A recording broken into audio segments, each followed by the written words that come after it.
நீ என்னமோ அப்படி பண்ணுவ இப்படி பண்ணுவேன்னு உதார் விட்ட. இப்ப என்னடானா இங்கேயும் அங்கேயும் அப்படியே நடந்துட்டு இருக்க. நான் என்ன பொழுது போகாமையா நடந்துகிட்டு இருக்கேன்? இவளை காலேஜ் போக விடாம பண்றதுக்கு என்ன பண்ணலாம்னு யோசிச்சுக்கிட்டு இருக்கேன்டி. இதுல யோசிக்கிறதுக்கு என்னமா இருக்கு?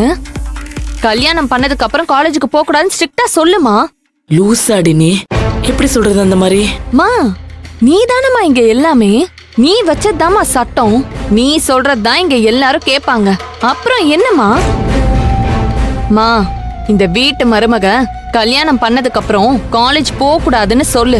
நான் அப்படி அவளை நேருக்கு நேரா காலேஜுக்கு போக கூடாதுன்னு சொல்லக்கூடாதுரி. அப்புறம் சரவணனுக்கு நான் வில்லியா தெரியுவேன். அப்புறம் அவன் அவளுக்கு இன்னும் சப்போர்ட் பண்ண ஆரம்பிச்சிருவான். அப்புறம் இத்தனை வருஷம் கஷ்டப்பட்டது எல்லாம் வீணா போயிடும்.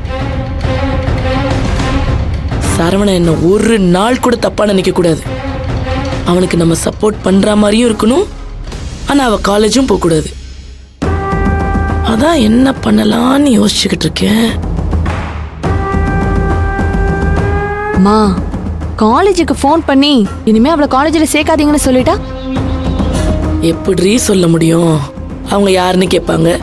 நான் தான் அவன் மாமியார்னு சொல்ல முடியுமா? அவங்க நேரா சரவணன்ட்ட போய் சொல்லிடுவாங்க.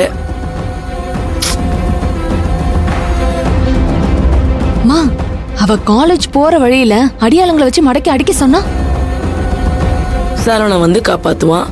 இந்த ஹீரோயினுக்கு இவன் பெரிய ஹீரோ மாதிரி தெரியுவான். நம்ம காமெடியன் மாதிரி ஓரமா உட்காந்து கை தட்டணுமா? வேற என்னதாமா பண்றது?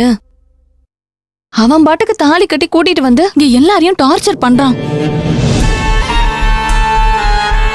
என்ன சொன்ன? ஒண்ணு இல்ல, விடுமா. நீ ஐடியா கொடுத்துட்டியே. என்னமா சொல்ற? ஆமாண்டி, வர திங்கக்கிழமை அவளுக்கு தாலி பிரிச்சு கோக்குற ஃபங்க்ஷன் வச்சுட்டா அவ காலேஜ் போக முடியாதுல்ல. அப்படின்னா திங்கக்கிழமை மட்டும் தானமா போக முடியாது, செவ்வாய்க்கிழமை போலாம்ல. இந்த மாதிரி தினம் யோசிப்பேன். அவளுக்கு புதுசு புதுசா பிரச்சனை கொடுத்துக்கிட்டே இருப்பேன். அவ எப்படி காலேஜுக்கு போறான்னு நானும் பாக்குறேன். இவகிட்ட போராடுறத விட நம்மளாவே காலேஜ் போறத நிறுத்திடலாமேன்னு அவளாவே காலேஜ் போறத நிறுத்தணும். நிறுத்துவா.